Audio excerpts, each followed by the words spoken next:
मैं 1 महीने से रोज 50 रुपए की दवाई ले रहा हूँ, पर कोई फायदा नहीं हुआ। कोई बात नहीं भाई साहब, कोई बात नहीं।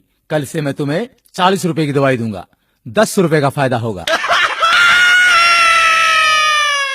ठीक है, पर डॉक्टर साहब एक बात बताओ, मेरे को तो खांसी थी, फिर आपने मोशन लगने वाली दवाई क्यों दे दी?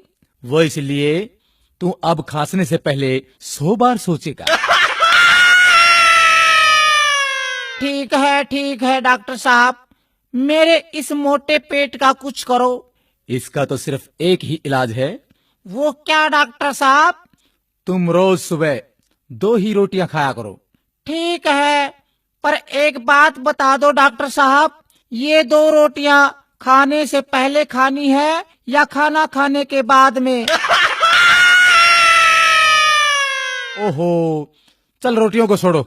स्वास्थ्य के लिए आप रोज एक्सरसाइज किया करो। डॉक्टर साहब, मैं रोज फुटबॉल खेलता हूँ, क्रिकेट और टेनिस भी खेलता हूँ। अच्छा ये बताओ, तुम रोज कितनी देर खेलते हो? जब तक मोबाइल की बैटरी खत्म नहीं हो जाती। ओहो, बड़े मूर्ख हो यार, तुम तो पागल हो गए हो। कैसे हुए?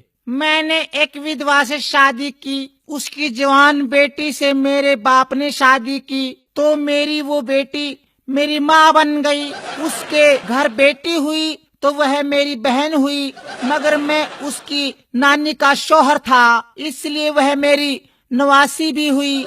इसी तरह मेरा बेटा अपनी दादी का भाई बन गया, और मैं अपने बेटे का भांजा, और मेरा बाप मेरा दामाद बन गया, और मेरा बेटा अपने दादा का साला बन गया।